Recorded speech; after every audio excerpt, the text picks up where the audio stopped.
Hello everyone, welcome back to my channel sacrifice of love कहानी। इस बार लेके आई हूँ। चलिए शुरू करते हैं आज का पार्ट। पिछले पार्ट में हमने देखा था कि विंग और वांग जी उसे पॉन्ड के सामने बात कर रहे थे, लेकिन तभी कोई एक तलवार उन दोनों को अटैक कर दिया था। यहाँ पे विंग ने कुछ नोटिस नहीं किया था, लेकिन वांग जी ने नोटिस कर लिया था एंड वांग जी विंग को लेकर उस ब्लू पॉन्ड में जंप कर दिया था विंग को बचाने के लिए। यहाँ पे विंग तो कुछ समझ में नहीं आया था, लेकिन वांग जी शार्पली उस तलवार को देख रहा था और अपने स्ट्रिंग से उस तलवार को दूर फेंका था, लेकिन किसी ने उस तलवार को अपनी तरफ समन किया और विंग और वांग जी उसी तरफ देखते हैं और एक ही साथ में कहते हैं विंशु। एंड वहाँ पे विंशु खड़ा था, वो स्मग कर रहा था और पीछे पीछे विन चाओ विन जूलियो भी आता है। यहाँ पे इन दोनों को देखकर विंग और वांग जी दोनों ही शॉक थे। वो लोग हैरानी से देख रहे थे उन दोनों को, उन तीनों को।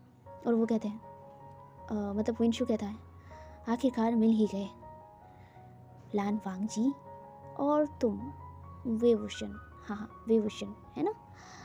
ये करके वो हंस रहा था। यहाँ पे वांग जी कहता है, तुम लोग यहाँ क्या कर रहे हो लैंड क्लैन में? तुम लोग आए कैसे, घुसे कैसे यहाँ पे? एक सुनकर जो वेन चाव था वो कहता है, तोड़ के तुम्हारा वो सो कॉल्ड यूजलेस बैरियर जिसको हम लोगों ने तोड़कर इस क्लैन में अंदर आए। ये सुनकर वांग जी कहता है, तुम्हारी हिम्मत कैसे हुई उस बैरियर को तोड़ने की, और तुम लोग यहाँ क्यों आए हो? ये सुनकर वेन चाव कहता है, क्योंकि हमें वो चीज़ लेके जाना है, इसीलिए। ये सुनकर वांग जी कन्फ्यूजिंगली कहता है, क्या लेके जाना है तुम्हें, क्यों आए हो? देखो, पहेलियाँ बनाना बंद करो और अभी के अभी लैंड क्लैन से बाहर जाओ। यहाँ पे ये सुनकर विन जूलियो कहता है, बिल्कुल नहीं लान वांग जी, हम लोग जिस चीज़ को लेने के लिए आए हैं पहले वो तो ले ले। ये सुनकर वांग जी कहता है, तुम लोग किस चीज़ के बारे में बोल रहे हो, और क्या ऐसा चीज़ है जिसके लिए तुमने बैरियर तोड़ के यहाँ पे आने की हिम्मत की? तुम्हें पता नहीं कि अगर हम लोग तुम्हारे ऊपर भारी पड़ जाए तो क्या हो सकता है?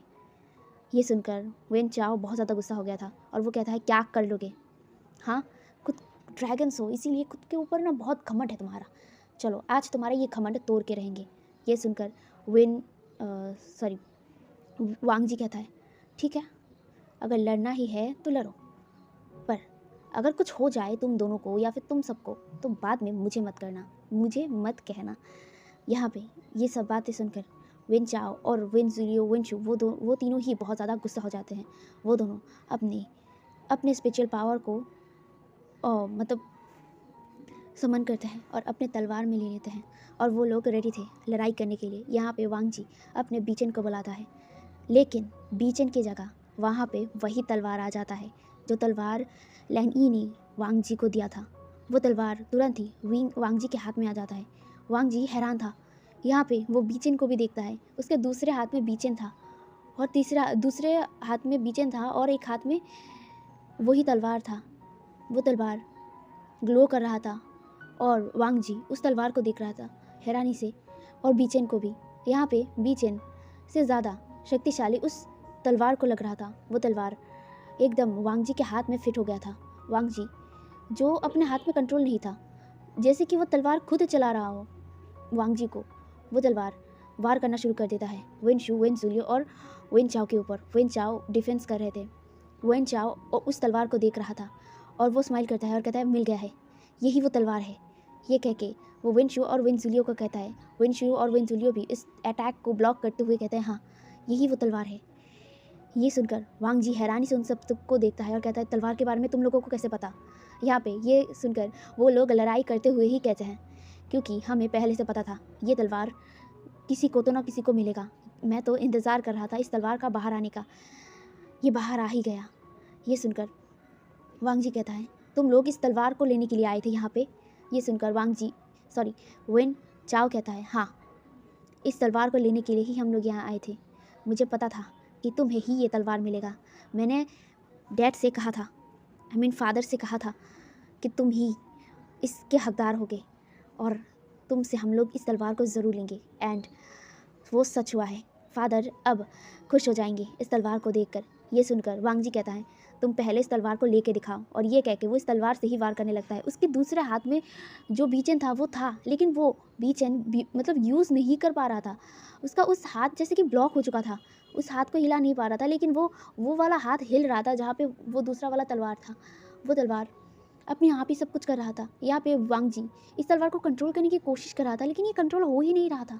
यहाँ पे वो तीनों थक रहे थे और वांग जी जो थक नहीं रहा था वो तो हैरानी से अपने हाथ को देख रहा था, जो अचानक ही अपने आप ही हिल रहा था, डिफेंस कर रहा था। यहाँ पे ये सब कुछ विंग खड़ा होकर देख रहा था। वांग जी को देखकर विंग समझ रहा था कि वांग जी शॉक्ड है, वांग जी परेशान है। और वो लड़ कैसे रहा है? होता है ना, जब इंसान लड़ता है तो उसकी बॉडी जो है ना वैसे ही रिएक्ट करता है, वैसे ही मूव करता है। लेकिन यहाँ पे वांग जी कुछ मूव ही नहीं कर रहा था सिवाय उसके हाथ के, वो हाथ मूव कर रहा था। यहाँ पे वांग जी जो अब रोकने की कोशिश कर रहा था, क्योंकि ऑलरेडी यहाँ पे वेन शू, वेन जूलियो और वेन चाओ वो लोग आधे से ज़्यादा घायल हो चुके थे। लेकिन यहाँ पे वो तलवार रोक ही नहीं रहा था। यहाँ पे वांग जी को रोकने के लिए विंग पीछे से आता है, वांग जी को पकड़ता है और कहता है वांग जी रुको, तुम कैसे मार दोगे? यहाँ पे विंग की बातें सुनकर वांग जी कहता है मैं रोकने की कोशिश कर रहा हूँ, लेकिन ये तलवार रोक नहीं रहा है, ये ऐसे क्यों कर रहा है? यहाँ पे विंग भी देखता है उस तलवार को, वो वांग जी का वो हाथ पकड़ता है और रोकने की कोशिश करता है, अपनी पूरी ताकत लगा देता है। यहाँ पे वो तलवार रोक नहीं रहा था।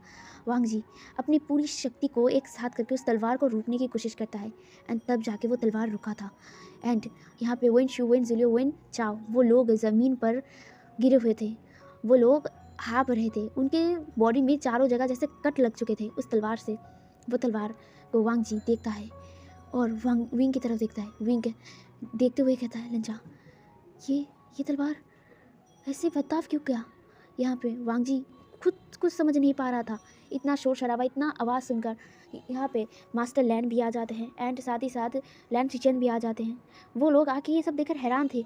यहाँ पे मास्टर लैंड कहते हैं when shoe, when Julio, when चाओ तुम लोग यहाँ क्या कर रहे हो? यहाँ पे ये सब सुनकर वो लोग हाँफते हुए कहते हैं हम लोग यहाँ आए हैं, अब तुम लोग चारों तरफ से घिर चुके हो, तुम लोग अब नहीं बचोगे। ये सुनकर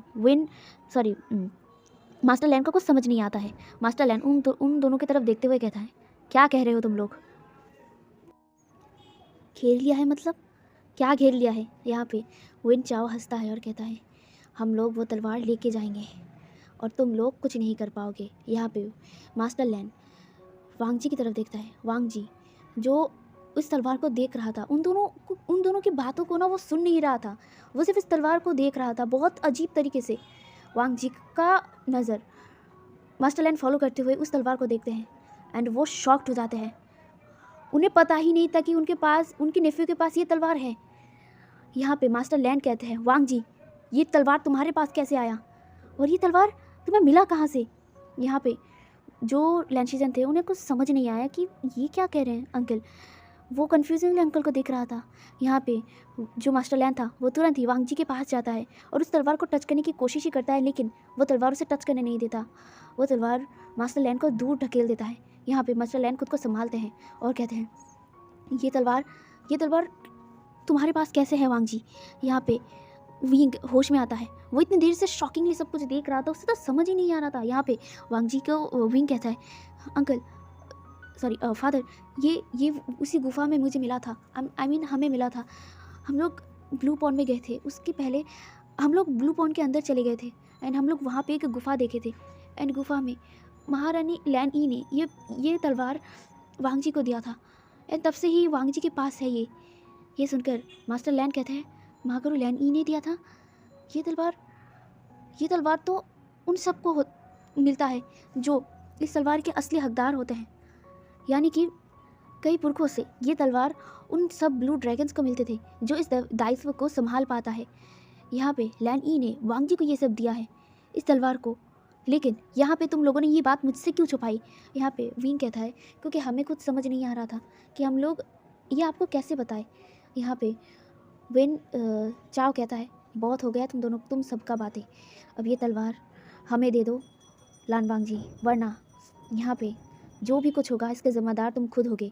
यहाँ पे वांग जी कुछ नहीं कह रहा था, लिटरली वो एकदम स्टैचू की तरह उस तलवार को देख रहा था। वो जैसे इस तलवार के अंदर घुस गया हो, वो तलवार उससे कुछ कह रहा हो और वांग जी सुन रहा होगा। ये सब लग रहा था सबको। यहाँ पे वांग जी जैसे एकदम बेहोश जैसा हो रहा था। वो अपने आँखों को बंद करता है लेकिन वो वहीं पे ही खड़ा रहता है। वो जैसे किसी अलग दुनिया में चला गया था। एंड कुछ देर बाद वो बाहर आता है। वो अपने आँखों को खोलता है और अपनी उस दुनिया से बाहर आता है जिस दुनिया में वो था। वहाँ पे वो वेन चाओ और वेन जूलियो की तरफ देखता है एंड उसकी आंखें अलग रंग में चमक रही थी। वांग जी को ऐसे देखकर विंग शॉक्ड, हैरान और थोड़ा सा डर भी रहा था। यहाँ पे वांग जी का आंखों का कलर 2 कलर में बदला था। एक था रेड और दूसरा था ब्लू। वो इन्हीं आंखों से वेन चाओ, वेन जूलियो, वेन शू को देख रहा था। यहाँ पे वेन शू, वेन जूलियो और वेन चाओ वो लोग थोड़ा डर गए थे वांग जी का ऐसे आंखें देखकर। यहाँ पे वांग जी हवा में उड़ता है और वेन शू और वेन जूलियो को देखते हुए कहता है, चलो तुम अगर कोशिश करना चाहते हो तो करके देखो। इस तलवार को तुम मेरे हाथ से लेकर देखो। यहाँ पे ये सब वो कह रहा था लेकिन उसकी वॉइस एक अलग तरीके की हो रही थी। ये लज्जा का वॉइस नहीं था। ये विंग समझ रहा था कि ये लंजा का वॉइस नहीं था। लंजा को ऐसे देखकर विंग को थोड़ा डर लगने लगा था। यहाँ पे विंग वांग जी को बुलाते हुए कहता है, लंजा ये सब क्या कह रहे हो तुम? लंजा तुम ऐसा बर्ताव क्यों कर रहे हो? वो उड़ के वांग जी के पास जाता है, वांग जी के हाथ को पकड़ता है और उसे अपनी तरफ घुमाते हुए कहता है, लंजा होश में आओ, क्या हो रहा है तुम्हारे साथ? लंजा वो ये सब कह रहा था और लंजा विंग को देख रहा था उन्हीं आइज से, red and blue colour eyes से वो देख रहा था। वांग जी जैसे विंग की बातें सुन नहीं पा रहा था। वो वांग जी विंग को एकदम देख रहा था। उसकी आंखों में जैसे कोई इमोशन नहीं हो। वो एकदम रोबोट की तरह सब कुछ काम कर रहा था। यहाँ पे वांग जी को ऐसे देखकर विंग को और भी ज़्यादा डर लगने लगा था। विंग वांग जी के चेक्स पर अपना हाथ रखता है और उसे सहलाते हुए कहता है, लंजा होश में आओ, मैं हूँ तुम्हारा आइग, होश में आओ। यहाँ पे लंजा होश में नहीं आ रहा था। यहाँ पे वांग जी विंग को धक्का दे देता है और विंग वांग जी से अलग हो जाता है और थोड़ा दूर जाके गिरता है। वांग जी किसी को भी ना जैसे पहचान नहीं पा रहा था। वो इस तलवार को लेता है and when shoe and when Julio को अटैक करने आता है। यहाँ पे वेन शू और वेन जूलियो ऑलरेडी घायल थे। यहाँ पे वांग जी की वार वेन शू और वेन जूलियो डॉच करने की कोशिश कर रहे थे। उन तीनों के जो स्पिरिचुअल पावर थे जैसे कि कमज़ोर होते जा रहे थे। यहाँ पे वेन रूहान उनके बहुत सारे सैनिकों के साथ आता है। यहाँ पे ये सब देखकर मास्टर लैन और लैन शिचैन और बाकी लैंड डिसाइपल्स सब लोग आ जाते हैं एंड वो लोग भी अपने तलवार को निकाल लेते हैं। एंड यहाँ पे अब लड़ाई शुरू हो गई थी। यहाँ पे लंजा लड़ रहा था वेन शू, वेन जूलियो और वेन चाओ के साथ। यहाँ पे जो वेन रूहान था वो लड़ रहा था मास्टर लैंड के साथ। मास्टर लैंड एंड वेन रूहान एक दूसरे को वार कर रहे थे। कोई मर्सी नहीं दिखा रहा था। ना ही वेन रूहान मर्सी दिखा रहा था और ना ही मास्टर लैंड दिखा रहे थे। वो समझते हैं, वो जानते हैं इस तलवार के बारे में। उन्होंने पढ़ा था इस तलवार के बारे में कि उनके पूर्वज इस तलवार को कैसे अपने पास रखते थे और ये तलवार का अहमियत क्या है। ये लंजा को मिलेगा ये कभी सोचा नहीं था मास्टर लैंड ने। यहाँ पे वो लोग लड़ाई करना शुरू कर देते हैं। वो लोग लड़ते जो अपने आधे से ज़्यादा स्पिरिचुअल पावर ख़त्म कर चुके थे, लेकिन कोई भी हार मानना ही नहीं चाहता था। यहाँ पे वेन रूहान तो बिल्कुल नहीं। वेन रूहान उस तलवार को लेने के लिए ईगर हो रहे थे। वो इस तलवार को चाहते थे अपने लिए। यहाँ पे जो वेन जूलियो, वेन शाओ और वेन शू वो लोग घायल होकर नीचे गिरे हुए थे। यहाँ पे ये सब देखकर वेन रूहान ने चिल्ला कर कहते हैं, निकम्मो उठो और जल्दी से वार करो उनके ऊपर। वो तलवार मुझे किसी भी हालत में चाहिए। ये कह के वो लड़ रहे थे मास्टर लैंड के साथ। मास्टर लैंड कोई भी बात नहीं कर रहा था। उन्हें पता था कि ये लोग इस तलवार को लेके क्या करेंगे, इसीलिए वो कैसे भी इस तलवार को बचाना चाहते थे। इसीलिए वो भी लड़ रहे थे पूरा जी जान लगा के। यहाँ पे वो लोग बहुत देर लड़ते हैं। ऐसे लड़ते लड़ते वो लोग लैंड क्लैन से बाहर आ जाते हैं। वो लोग उड़ कर लड़ रहे थे, हवा में लड़ रहे थे। तो एक बार मास्टर लैंड वेन रूहान को दूर फेंक रहा था, ठीक वैसे ही वेन रूहान भी मास्टर लैंड को दूर धकेल रहा था। एंड ऐसे ही लड़ते लड़ते वो लोग लैंड क्लैन से बाहर आ गए थे। वो लोग लड़ते लड़ते उसी पहाड़ी के सामने आ गए थे जहाँ पे ब्लैक एनर्जी का साया था।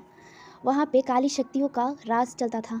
वहाँ पे वो लोग आ तो गए थे लेकिन उनको रियलाइज़ तक नहीं हुआ कि वो लोग वही पहाड़ के सामने आ गए हैं।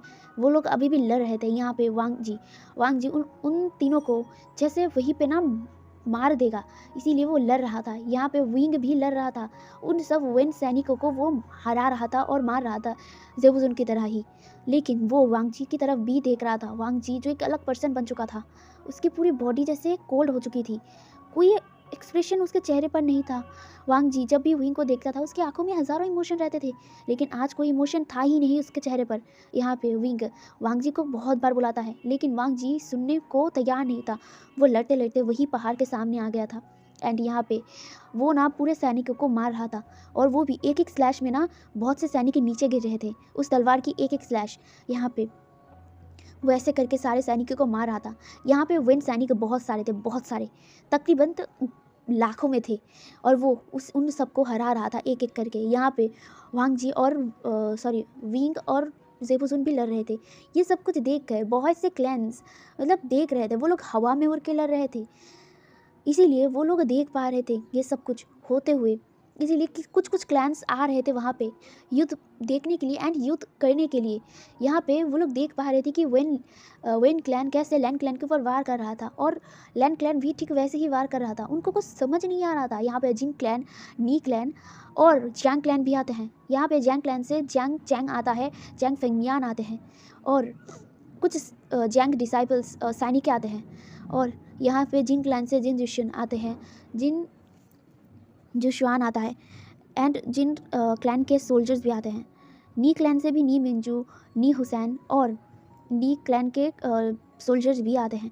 वो लोग ये देख रहे थे। यहाँ पे जो मास्टर लैन था वो लड़ते हुए ही उन क्लैंस के देखते हैं जो लोग आए थे। यहाँ पे मास्टर लैंड वेन रोहान को एक फोर्स के साथ नीचे गिरा देते हैं, एंड वो नीचे उतरते हैं। उतरने के बाद वो कहते हैं कि लैंड क्लैन के ऊपर वार हुआ है, विन क्लैन हम लोगों के ऊपर वार कर रहे हैं, हमें आपकी मदद चाहिए। ये सुनकर जो नी क्लैन था, नी क्लैन और चुनमक यानी कि जैंग क्लैन, ठीक है, वो लोग राज़ी हो गए थे लैंड क्लैन की मदद करने के लिए। यहाँ पे जो जिन क्लैन था, जिन क्लैन का जो राजा था, वो अभी भी देख रहा था, यानी कि जिन गोंगशान, वो अभी भी समझ नहीं पा रहा था कि आखिर ये लोग क्यों लड़े हैं, लड़ क्यों रहे हैं।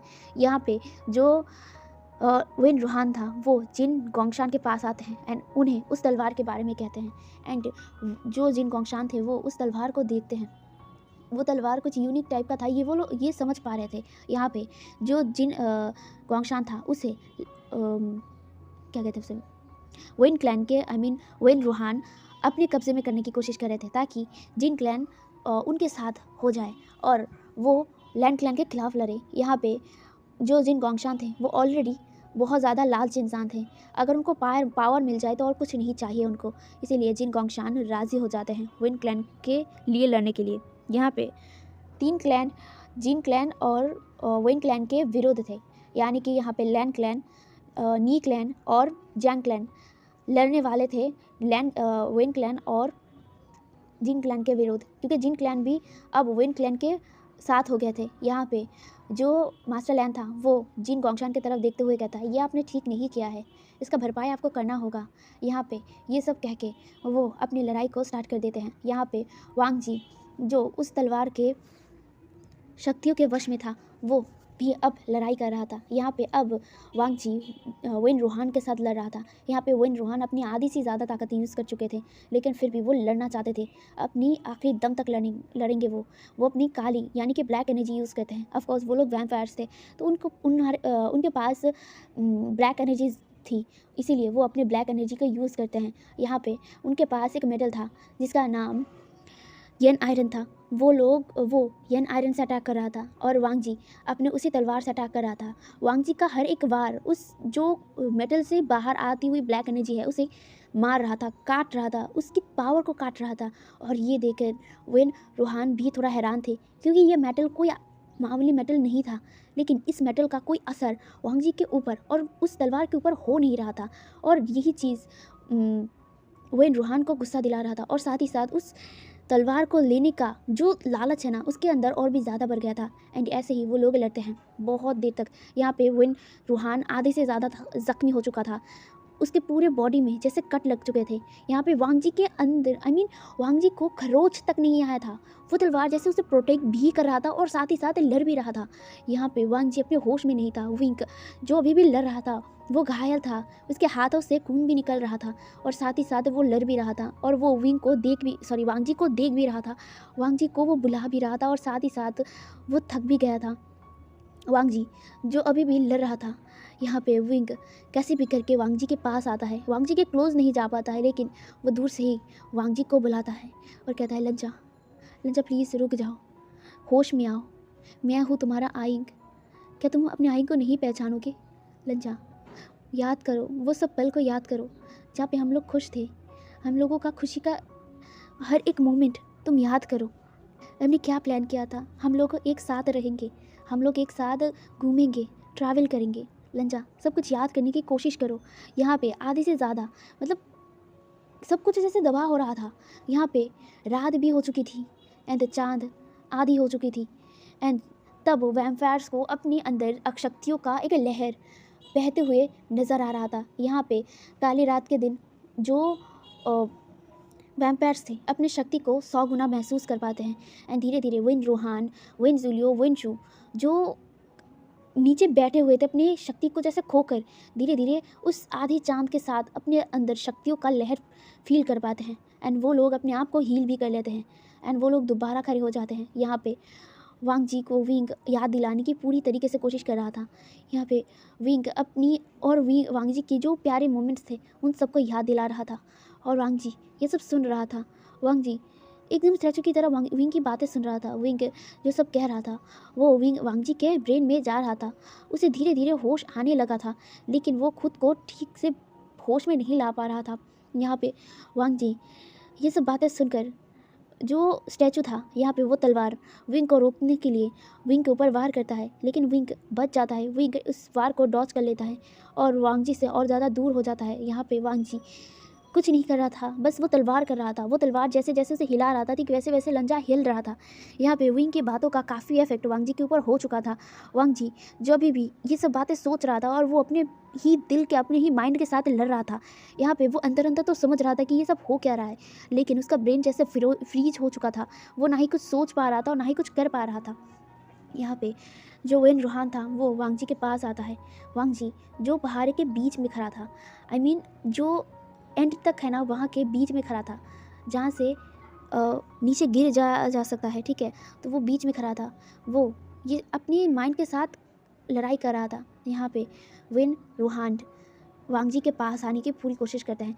वांग जी जो अभी अपने माइंड में नहीं था, वो अभी भी अपने माइंड के साथ लड़ रहा था, लेकिन वो तलवार जो विन रोहान था उससे आते हुए नोटिस कर चुका था। वांग जी तो कुछ नहीं कर रहा था, लेकिन वांग जी का हाथ अचानक ही मूव करते हुए विन रोहान के पास चला जाता है एंड विन रोहान के दिल पर वार करता है। विन रोहान जो ये संभाल नहीं पाया था, अचानक हुआ था ना इसलिए संभाल नहीं पाया था, वो धड़ाम से नीचे गिर जाते हैं एंड वो उस तलवार को देख रहा था जो विन रोहान के आर पार हो चुका था। विन रोहान उस तलवार को बाहर निकालने की कोशिश कर रहा था, लेकिन वो तलवार विन रोहान के हाथ को हटा देता है एंड खुद ही बाहर निकल जाता है और वांग जी के हाथ में आ जाता है। वांग जी जो अब खुद को होश में लाया था वो देख रहा था एंड उस तलवार में खून देखकर वो डर गया था, थोड़ा सा डर गया था और उस तलवार को देख रहा था। वो तलवार के पूरे बॉडी पर खून था क्योंकि वो तलवार आर पार हो चुका था विन रोहान के दिल के। यहाँ पे वांग जी विन रोहान की तरफ देखता है। विन रोहान जो नीचे गिरा हुआ था वो मर चुका था। यहाँ पे विन जूलियो, विन शू वो लोग और विन चाओ वो लोग हैरानी से देख रहे थे। वो लोग ज़ोर से चिल्ला कर अपने फादर का नाम लेते हैं और विन रोहान को ऐसे मरते हुए देखकर विन चाओ, विन जूलियो एंड विन शू बहुत बहुत ज़्यादा गुस्सा हो चुके थे एंड वो लोग फिर से वांग जी के ऊपर वार करते हैं। वांग जी उन तीनों को रोक नहीं पाता है क्योंकि वो हैरान हो गया था कि उसने एक सक लीडर को मार दिया। वो एकदम हैरान था।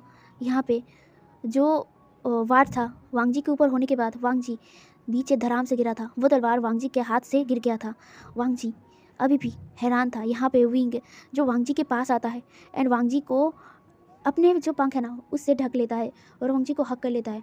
वांग जी जो एकदम हैरान था और अभी भी ना काँप रहा था, वो विंग की तरफ देखता है। विंग वांग जी को संभालते हुए कहता है वांग जी कुछ नहीं हुआ है। एंड ये कह के विंग वांग जी को टाइटली हक कर लेता है। वांग जी कहता है ये मैंने क्या कर दिया, मैंने एक सेक्रेटरी को मार दिया। विंग मैंने उन्हें मार दिया। यहाँ पे वांग जी की आवाज़ें सुनकर विंग कहता है तुमने किसी को कुछ नहीं किया है, उन्होंने वार किया है इसीलिए तुमने डिफेंस किया है, बस तुमने कुछ नहीं किया है। यहाँ पे वांग जी के शरीर से ना अलग से रोशनी निकलने लगी थी जो विंग देख पा रहा था, लेकिन लंजा कुछ नहीं देख पा रहा था। असल में जो तलवार था, उस तलवार से जो एक रोशनी निकला था वो विंग वांग जी के फॉरहेड के रिबन में गया था। एंड उसी की वजह से विंग वांग जी का पूरा बॉडी ना ग्लो कर रहा था। यहाँ पे वांग जी जो कुछ नहीं, वो अचानक ही ना हवा में उड़ने लगा था। यहाँ पे वांग जी ग्लो कर रहा था एंड वो तलवार भी ग्लो कर रहा था। वो तलवार तुरंत ही वांग जी के हाथ में आ जाता है। वांग जी उस तलवार को देखता है और कहता है तुम ये क्या कर रहे हो, तुम मुझे क्यों ये सब करने में मजबूर कर रहे हो। यहाँ पे वो तलवार वांग जी के साथ माइंड लिंक करता है और कहता है ये सब इस मुझे पाना चाहते हैं, उनके आँखों में लालच है, उनको मरना ही चाहिए, वो लोग मरना ही डिज़र्व करते हैं एंड मैं उनको मार कर ही जाऊँगा, मेरा ये काम है। उनके अंदर लालच भर चुका है एंड लालच इंसान को वैसे भी मार ही देता है, तो मैं मारूंगा तो क्या हो जाएगा। यहाँ पे वांग जी ये सब सुनकर उसी तलवार से कहता है ये तुम ठीक नहीं कर रहे हो, ऐसे ही बेगुनाह इंसानों को भी तुम मार रहे हो, उन सब लोगों को तुम मार रहे हो जो लोग सिर्फ लड़ रहे हैं, सिर्फ अपने क्लैन लीडर के आदेश के अनुसार तुम उन सबको मार रहे हो। यहाँ पे ये सब सुनकर जो तलवार था वो कहते हैं वो लोग भी इनके ही साथी हैं तो उनको भी मरना होगा। ये सुनकर वांग जी चिल्ला कर कहता है नहीं, तुम्हें ये सब रोकना होगा, तुम्हें ये सब अभी के अभी रोकना होगा वरना इसका अंजाम बहुत बुरा होगा। ये सुनकर वो तलवार कहता है बिल्कुल नहीं, अब ये सब ख़त्म करके ही मैं रुकूंगा। ये सुनकर वांग जी कहता है देखो तुम बहुत कुछ कह रहे हो, ये ठीक नहीं है। ये सुनकर जो तलवार था वो कहता है तुम मुझे रोक भी नहीं पाओगे, तुम्हें मुझे रोकने के लिए अपनी सैक्रिफाइस देना होगा, क्या तुम दे पाओगे। एंड ये तुम्हें पहले दिन से पता था है ना। ये सुनकर वांग जी चुप हो जाता है। वांग जी जिस फल इस तलवार को अपने लिए एक्सेप्ट कर लिया था, तब ये तलवार को टच करने से ही उसे पता चल गया था कि इसका क्या शक्तियाँ है और साथ ही साथ उसके ख़त्म होने का जो राज है वो भी जान चुका था। इस तलवार को सैक्रिफाइस चाहिए था और उसी के बदले ही वो रुकेगा वरना वो नहीं रुकेगा। वांग जी चिल्लाकर कहता है तुम ये गलत कर रहे हो, अगर तुम्हें रोकने के लिए अगर मुझे सैक्रिफाइस भी देना पड़े मैं दूंगा। ये सुनकर वो तलवार कहता है तुम नहीं दे पाओगे क्योंकि तुम्हारे किस्मत के साथ मैं जुड़ चुका हूँ, तुम्हारे डेस्टिनी के साथ मैं जुड़ चुका हूँ। अगर तुम खुद को सैक्रिफाइस करके भी दोगे तो भी कोई फ़ायदा नहीं होगा। तुम्हें पता है तुम डेस्टिनी के खिलाफ जाओगे तो डेस्टिनी तुम्हें उसका अंजाम भी देगा। ये सुनकर वांग जी शांत हो जाता है। वांग जी को पता है कि ये तलवार उसकी डेस्टिनी के साथ जुड़ चुका है एंड ये उसे बहुत पहले ही पता चल चुका था, लेकिन ये विंग को वांग जी ने नहीं बताया था। वो कैसे बताता, क्योंकि विंग खुश था, विंग वांग जी के साथ खुश था। अगर इस सब के बारे में वो जानेगा तो वो टेंशन करेगा, क्योंकि ये तलवार किसी की डेस्टिनी के साथ अगर जुड़ जाए तो अगर इस तलवार को भी कुछ होगा तो साथ ही साथ उस इंसान को भी होगा जिस इंसान को साथ इस तलवार का डेस्टिनी जुड़ा होगा। इसीलिए इस तलवार अब अगर ख़त्म होना ही है तो इसे सैक्रिफाइस देना होगा और साथ ही साथ अगर डेस्टिनी के ख़िलाफ़ भी जाओ तो इसका अंजाम भी भुगतना होगा। इसीलिए वांग जी सोच रहा था कि वो क्या करे, कैसे रोके। यहाँ पे वांग जी को विंग अभी भी बुला रहा था। यहाँ पे विंग के साथ जो वेंशु था वो लड़ रहा था एंड वेंशु के साथ वेंशु के साथ विंग भी लड़ रहा था एंड साथ ही साथ वो वांग जी को भी देख रहा था। उसका ध्यान लड़ाई में नहीं था, वो अभी भी विंग वांग जी को देख रहा था। उसे वांग जी की बहुत ज़्यादा टेंशन हो रही थी एंड विंग को वांग जी देख रहा है। ये भी विंग नोटिस कर रहा है। विंग वांग जी को चिल्ला कर कहता है लंचा खुद को होश में लाओ, ये सब रोको। यहाँ पे विंग को ऐसे देखकर वांग जी की आंखों में आंसू आ गए थे। यहाँ पे जो वेंशु था वो विंग को एक तेज़ वार करता है जिससे विंग दूर जाके गिरता है एंड वो बहुत ज़्यादा घायल हो चुका था। यहाँ पे विंग फिर भी उठने की कोशिश करता है, अपने तलवार को लेता है और फिर से उठता है। उठने के बाद वो वेंशु की तरफ देखता है और वो अपने आंखें बंद करके अपनी पूरी स्पिरिचुअल पावर को अपने तलवार में लेता है। लेने के बाद वो वेंशु की तरफ बढ़ता है एंड वेंशु के ऊपर वार करता है। इस बार विंग का वार बहुत शार्प था, जिससे वेंशु भी बच नहीं पा रहा था। यहाँ पे वेंशु भी अपने डिफेंस कर रहा था, लेकिन विंग ने एक तेज़ वार के साथ वेंशु का जो गला है ना, उसे काट देता है एंड वेंशु वहीं पे मर जाता है। यहाँ पे विंग बहुत ज़्यादा कमज़ोर हो चुका था, इसीलिए वो धीरे धीरे नीचे उतर रहा था। विंग धीरे धीरे वांग जी के पास आकर ही नीचे गिर गया था। वो अपने घुटनों पर आ गया था। वो अपने तलवार से टेक लगाकर कैसे भी करके अपने घुटनों पर था। वांग जी विंग की तरफ देखता है। विंग वांग जी को देख रहा था और वो कुछ कहने की कोशिश कर रहा था, लेकिन अब उसका शरीर जवाब दे रहा था। विंग कहता है, लंजा प्लीज़ सब कुछ रोक दो। यहाँ पे विंग कह रहा था, वांग जी मेरे पास वापस आओ, लंजा प्लीज़ मेरे पास वापस आओ। और वो यही कह रहा था। यहाँ पे वांग जी जो अब उस पहाड़ के एकदम साइड में खड़ा था, जहाँ से वो नीचे गिर भी सकता था, विंग को वो वहाँ देखता है और कहता है, मुझे माफ़ करना, मुझे ये सब रोकना होगा और उसके लिए मुझे जाना होगा। ये सुनकर विंग कहता है, लंजा ये क्या कह रहे हो तुम? ऐसा नहीं कर सकते हो, रुको, तुम क्या करने की कोशिश कर रहे हो? यहाँ पे वांग जी कहता है, मुझे जाना होगा विंग, मुझे जाना होगा, मुझे माफ़ करना। और ये कह के वो तलवार को अपनी तरफ पॉइंट करता है। ये देखकर विंग चिल्लाकर कहता है, लंजा बिल्कुल नहीं, तुम ऐसा नहीं कर सकते हो। तुमने मुझे प्रॉमिस किया था कि तुम मुझसे दूर नहीं जाओगे, प्लीज़ रुको। यहाँ पे वांग जी को देख कर विंग को बहुत ज़्यादा डर चुका था, क्योंकि विंग को लग रहा था वांग जी कुछ गलत करेगा। वो ये नहीं होने दे सकता है, वो अपने लंजा को अपने से दूर होते हुए नहीं देख सकता है। यहाँ पे विंग कैसे भी करके फिर से उठकर धीरे धीरे चलते हुए वांग जी के पास जा रहा था और वो कहता है, वांग जी लंजा प्लीज़ रुक जाओ, प्लीज़ ऐसा मत करो। यहाँ पे वांग जी कहता है, इस तलवार को सेक्रीफाइस चाहिए एंड मैं अपने प्यार को सेक्रीफाइस करूँगा। विंग आइंग, तुम मेरे आइंग थे, हो और हमेशा रहोगे, पर मुझे इसे रोकना होगा, वरना ये तलवार गलत हाथ में चला भी जाएगा और ये तलवार तब तक नहीं रुकेगा जब तक इसे सैक्रिफाइस ना मिलेगा।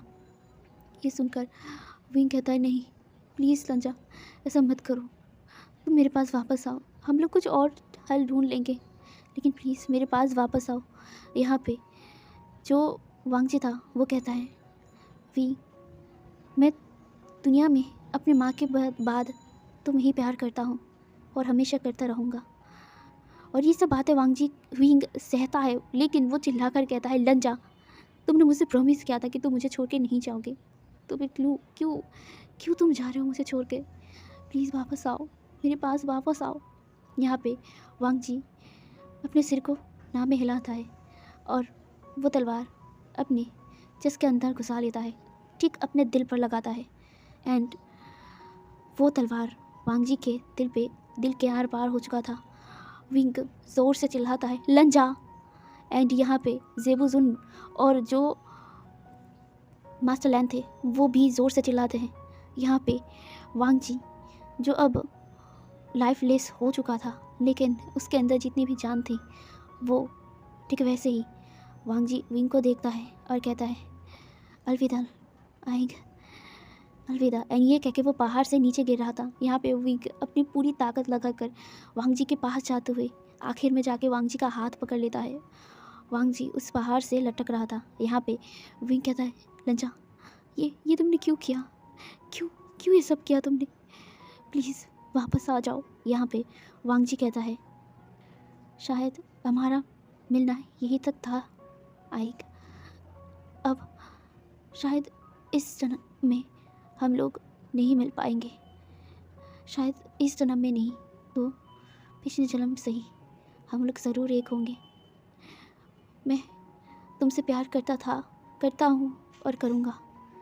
अगर दूसरे जन्म में हम लोग मिले तो उस वक्त हमारा प्यार ज़रूर सक्सेसफुल होगा और हम लोग दोबारा ज़रूर मिलेंगे। और वो यही कहता है। यहाँ पे विंग रोता है, बहुत ज़ोर ज़ोर से रो रहा था। वो वांग जी को खोना नहीं चाहता था। यहाँ पे वो तलवार अभी भी वांग जी के जिस पर ही था। वांग जी कहता है, विंग मुझे छोड़ दो, मुझे जाने दो।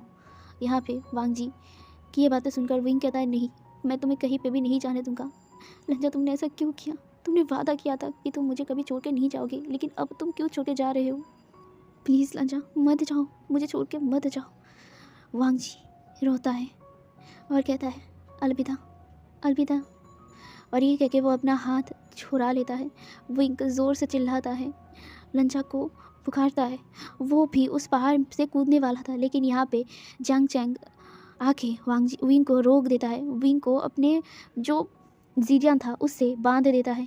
यहाँ पे विंग छटपटा रहा था, अब इस बाइंडिंग से यानी कि इस जीडियन से बाहर निकलने की कोशिश कर रहा था, लेकिन वो नहीं उतर पा रहा था। यहाँ पे विंग गुस्से में कहता है, आचेंग खोलो इसे, मुझे जाने दो अपने लंजा के पास, वो नीचे जा रहा है, मैं उसके पास ही जाऊँगा। लेकिन यहाँ पे जो जंग जंग था वो विंग को जाने नहीं देता है। विंग बहुत ज़्यादा रोता है, बहुत ज़्यादा। वो शॉक्ड हो गया था, वो अपने प्यार को जाते हुए देख रहा था। वो कब ऐसे ही रोते रोते बेहोश हो गया था, उसे खुद नहीं पता था। यहाँ से लंजा नीचे गिर चुका था एंड यहाँ पे वो तलवार वांग जी से अलग हो जाता है। वो तलवार हवा में उड़ने लगता है एंड आसमान से एक रोशनी निकल आता है एंड उसी रोशनी में एक इंसान कहता है, कोई भी इंसान अपने डेस्टिनी को बदल नहीं पाएगा। अगर कोई अपनी डेस्टिनी को बदलने की कोशिश करेगा तो वो डेस्टिनी उसे खुद भी नहीं छोड़ेगा। यहाँ पे इस मानव ने अपनी सज़ा को भुगता है, लेकिन तुम दोनों के प्यार को देखकर मैं तुम्हें दोबारा मौका दे रहा हूँ। पुनर्जन्म लो, अपने प्यार को कंप्लीट करो और ठीक वैसे ही इस तलवार को दोबारा अपने करीब लो और उसे हमेशा हमेशा के लिए ख़त्म करो। यानी कि यहाँ पे वो कह रहे थे कि विंग और वांग जी को वो दोबारा एक मौका दे रहे हैं जीने का, पुनर्जन्म का, एक होने का और उस तलवार को दोबारा सही जगह पे पहुँचाने का। यानी कि इस तलवार को रोकने के लिए इस तलवार को दोबारा ठीक वैसा ही फेस करना पड़ेगा। यानी कि ये काली रात में जो कुछ भी हुआ है ये दोबारा होगा और उस वक्त इस तलवार को अपनी सही जगह पे पहुंचाना होगा और ये दायित्व, ये जिम्मेदारी विंग और वांग जी को ही पूरा करना होगा। और उसके साथ उन्होंने एक और चीज़ भी कहा, यानी कि यहाँ पे सबको कह दिया गया था उस वक्त अगर कोई भी उन दोनों की यादों को जानबूझकर याद दिलाने की कोशिश करे तो इसका उल्टा होगा। यहाँ पे जैसे इस इंसान का मौत हुआ है, इस मानव का मौत हुआ है, ठीक वैसे ही दोबारा होगा अगर कोई उसको जानबूझ के उसकी याद दिलाने की कोशिश करे तो। एंड ऐसे ही वो कह के वो रोशनी चला जाता है। ये सब कुछ सब लोगों ने सुना था। यहाँ पे विनशु, विन जुलियो, विन चाओ जो अभी नीचे घायल होकर अपनी आखिरी सांसें गिन रहे थे, वो लोगों को लैन चिरैन और जेबुजुन थे, वो लोग हरा चुके थे अपनी पूरी ताकत लगाकर, क्योंकि लैन क्लैन के हर एक ड्रैगन्स के अंदर बहुत शक्तियाँ थी जो शायद उन वैम्पायर्स के ऊपर नहीं था। इसीलिए वो लोग ये सब सुन रहे थे एंड सुनते हुए ही वो लोग अपनी आखिरी सांस को छोड़ते हैं। यहाँ पे सब कुछ ख़त्म हो चुका था। विंग के साथ अब वांग जी नहीं था, वांग जी मर चुका था एंड विंग बेहोश था। विंग एकदम मूर्ति की तरह बन चुका था। अब इस बात को तकरीबन 1 साल हो चुका था। यहाँ पे विंग को होश तो आ गया था, लेकिन वो जिंदा लाश की तरह चलता था। वो एकदम अपनी लाइफ को खो चुका था। वो अब चल फिर भी नहीं चल पाता था। वो जब भी वांग जी को याद करता था वो बहुत ज़्यादा रोता था। यहाँ पे उसे संभालने के लिए वेंचिंग थी, यानी कि यहाँ पे वेंचिंग एक डॉक्टर थी एंड विंग का वो डॉक्टर था, इसीलिए वो विंग को संभाला करता था। विंग के हर काम को वेंचिंग ही किया करता था। यहाँ पे लैंड क्लैन वाले एकदम शांत हो गए थे। वांग जी के बिना सब कुछ अधूरा हो गया था एंड विंग के जितने भी सांसें चल रहे थे वो धीरे धीरे विंग के अंदर से जा रहा था। विंग को अब जीने का कोई भी आशा दिख नहीं रहा था एंड ये सबको समझ आ रहा था। यहाँ पे जो जंग चैंग था वो विंग को बहुत बार समझा चुका था अब खुद को संभालने के लिए, लेकिन उसे भी पता था कि विंग अब संभालने की हालत में नहीं था। विंग को अपना प्यार खो चुका था, इसीलिए वो अब ज़िंदा नहीं रहना चाहता था एंड ऐसे ही एक दिन विंग का भी डेथ हो जाता है एंड यहीं पे फ्लैशबैक ख़त्म होता है। और विंग ये सोच कर अपने आँखों में आंसू लिए वांग जी को अपने से हक करके रखता है और वो सब कुछ याद करके उससे आँखों में अभी भी आंसू थे। वांग जी जो कुछ देर बाद उठ जाता है। उठने के बाद विंग को देखता है। विंग की आंखों में इतने मोटे मोटे आंसू देखकर विंग की आंखों से आंसू पोंछते हुए कहता है, क्या हुआ है आइंक, तुम रो क्यों रहे हो? यहाँ पे वांग जी की बातें सुनकर विंग कहता है, कुछ नहीं, बस वो सब कुछ याद कर रहा था जो उस वक्त हुआ था। ये सुनकर वांग जी कहता है, वो सब कुछ तुम याद क्यों कर रहे हो? अब हम लोग प्रेजेंट में हैं और हमारे पास दूसरा मौका है जीने का, और हम लोग जिएंगे। आहिक, इस बार मेरे ऊपर भरोसा रखो, इस बार मैं खुद को हर्ट नहीं करूँगा। ये सुनकर विंग और ज़ोर से रोने लगता है और कहता है, तुम्हें पता है उस वक्त मैं कैसे जी रहा था? हर एक पल मेरे लिए बहुत मुश्किल थे रंजा। तुम्हारे बिना जीना मेरे लिए एक सज़ा से कम नहीं था। यहाँ पे विंग की बातें सुनकर वांग जी की आंखों में भी आंसू थे। वो विंग को हक कर लेता है, विंग को अपने बाहों में भर लेता है। विंग वांग जी के चच पर ना अपना मुंह छुपाए रो रहा था। विंग को रोते हुए देखकर वांग जी उसे उसके पीठ को सहलाता है और कहता है, विंग आइंग, मैंने प्रॉमिस किया है ना कि मैं तुम्हें छोड़ के नहीं जाऊँगा। ये सुनकर विंग कहता है, तुमने पहले भी मुझे प्रॉमिस किया था, लेकिन तुमने मुझे छोड़ के जाने का फैसला ले लिया था मुझसे बिना पूछे। ये सुनकर वांग जी कहता है, मुझे माफ़ करना, मैं उस वक्त शायद खुद के होश में नहीं था। मुझे तब वो जो सही लगा था मैंने वही किया है। ये सुनकर विंग रोने लगता है। यहाँ पे वांग जी विंग को चुप कराता है। विंग अब सिसक रहा था। यहाँ पे विंग और वांग जी जो एक दूसरे को हक किए हुए थे। वांग जी बाहर देखता है, चांद को देखता है। चांद अब अपनी आधी शेप में आ रहा था। विंग को वांग जी कहता है, आइंक, समय हो चुका है। ये सुनकर विंग चांद को देखता है और अपनी आंखों के आंसू को पोंछते हुए कहता है, हाँ, इस बार हम लोग उन सबको जीतने नहीं देंगे। ये सुनकर वांग जी नोट करता है, अब वो लोग रेडी हो गए थे। अब वो लोग वही पहाड़ के सामने आ चुके थे जहाँ से वो तलवार बाहर आएगा। एंड वहाँ पे आधी चांद होते ही वो तलवार बाहर आ जाता है। आने के बाद यहाँ पे जो विन चाओ, विन रोहान, विन शू सब लोग थे, वो लोग भी आ चुके थे और वो लोग भी उस तलवार का वेट कर रहे थे। यहाँ पे विंग और वांग जी उन लोगों को देखकर बहुत ज़्यादा गुस्से में थे। यहाँ पे विंग और वांग जी को देखकर विन शू, विन रोहान और विन चाओ वो सब लोग हंस रहे थे और कहते हैं कि इस बार हम लोग वो तलवार को लेकर ही रहेंगे, इस बार हम लोग ही जीतेंगे। यहाँ पे ये कह के वो लोग उस तलवार के पकड़ने की कोशिश करते हैं, लेकिन वो तलवार वांग जी अपने हाथ में ले लेता है। वांग जी इस तलवार को अपने हाथ में लेकर ही कहता है, उस बार की गलती मैं इस बार नहीं होने दूंगा और इस बार तुम लोगों को सज़ा मिलेगा, जो सज़ा मैं खुद तुम दोनों को दूंगा, तुम सबको दूंगा। ये कह के वो इस तलवार को ऊपर एक मंत्र पढ़ता है और वो तलवार अपने आप चलने लगता है और वो लोग उन सबको यानी कि विंस को एक एक करके वार करता है। इन एक एक वार में ही वो लोग मर जाते हैं। मरने के बाद यहाँ पे ये तलवार बहुत देर लड़ने के बाद उन सबको मार पाया था। एंड उसके बाद वो तलवार वांग जी के हाथ में आता है। वांग जी उस तलवार के खून को नीचे गिराता है और साथ ही साथ वो और एक मंत्र पढ़ता है, जिससे वो जो तलवार था वो धीरे धीरे आसमान में जाने लगता है। एंड यहाँ पे विंग और वांग जी अपनी पूरी ताकत लगा देते हैं एंड उस तलवार को स्पिरिचुअल पावर से हवा में उड़ा देते हैं। एंड वो तलवार धीरे धीरे आसमान में चला जाता है और वहाँ पे एक रोशनी आता है एंड रोशनी के अंदर वो चला जाता है तलवार, और वहीं से एक और आवाज़ आती है, तुम लोगों ने इस तलवार को वापस कर दिया है और उसके बाद अब तुम लोग अपनी तरह से ज़िंदगी जी सकते हो, और साथ ही साथ मैं तुम दोनों के अंदर से ये सारी शक्तियाँ ले रहा हूँ। और ये कह के वो विंग और वांग जी से उसकी जो ड्रैगन शक्ति थी वो, और विंग से उसकी जो फेरी की ताकत थी वो भी खींच लेता है। एंड साथ ही साथ विन चिंग, विन निंगनी, हुसैन वो सबकी पावर को ना खींच लेता है। यहाँ पे विंग और वांग जी अब एक नॉर्मल इंसान बन चुके थे। वो कहते हैं, अब तुम लोग यहाँ पे अपनी नॉर्मली ज़िंदगी जी सकते हो और ये तलवार हमेशा हमेशा के लिए आसमान में रहेगा, ये तलवार कोई नहीं छू सकता है। और ये कह के वो रोशनी चला जाता है। यहाँ पे विंग और वांग जी अब एक नॉर्मल इंसान बन चुके थे एंड वो लोग अब वापस अपने नॉर्मल लाइफ में आ चुके थे। यहाँ पे वांग जी और विंग के बीच में फिर से पहले जैसा प्यार, पहले जैसे वो लोग रहते थे कल्टिवेशन वर्ल्ड में, ठीक वैसे ही यहाँ पे भी रहते हैं। यहाँ पे कुछ लोगों को ही सब कुछ याद आया था, जैसे कि यहाँ पे जो नी हुसैन और विन चिंग, विन निंग, म्यान म्या, इन सबको ही याद आया था। वो लोग सोचते हैं कि अब ये सब बारे में वो लोग अब किसी को नहीं बताएंगे। एंड ऐसे ही उन दोनों की लाइफ भी आगे बढ़ने लगती है। सब लोग अपने लाइफ में अब खुश थे। विंग और वांग जी अपने लाइफ को अब पूरी तरीके से जी रहे थे, जो वो लोग उस लाइफ में नहीं जी पाए थे। यहाँ पे विंग और वांग जी एक दूसरे से शादी भी करते हैं। हाँ, यहाँ पे लैन चलन थोड़ा सा मनमुटाव किया था, लेकिन फिर भी यहाँ पे विंग और वांग जी को उन्होंने मान लिया था। एंड विंग एंड वांग जी बहुत खुश थे अपनी इस प्यारी सी ज़िंदगी में, वो लोग हैप्पी थे। एंड इसी तरीके से ही आज ये पार्ट एंड ये एफएफ ख़त्म होता है। तो गाइस फाइनली मैंने इस एफएफ को ख़त्म कर दिया है। मैंने इस युद्ध को बहुत छोटा दिखाया है ताकि मैं और लंबा ना खींचूँ। एंड मैंने कहा था कि मैं इसे ख़त्म करके ही रहूँगा। एंड नाउ फाइनली ये एफएफ ख़त्म हो चुका है। आई होप मेरी ये एफ आप सभी को पसंद आया होगा। पसंद आए तो प्लीज़ चैनल को सब्सक्राइब करना मत भूलना, और ऐसे ही इंटरेस्टिंग स्टोरीज़ मैं लेती आऊँगी। और हाँ, मैं इतना बड़ा नहीं लाऊँगी, और मैंने जो इतना लेट करके अपलोड किया है क्योंकि मेरा इस वक्त इस मंथ में बहुत ज़्यादा प्रेशर है, एंड इनफैक्ट शायद मार्च में भी ऐसे ही मुझे प्रेशर रहेगा। लेकिन हाँ, एग्ज़ाम ख़त्म होने के बाद वीडियो रेगुलर अपलोड होगा, एंड मैं एक नया स्टोरी लेके आऊँगी जो मैंने ऑलरेडी सोच के रखा है। एंड मुझे नहीं पता कि आप लोगों को कैसा लगेगा, लेकिन हाँ, मैं इसका एक टीज़र रखूँगा, एंड उस टीज़र में आप लोगों को बोलना पड़ेगा कि वो एफ आप लोग सुनना चाहेंगे या नहीं।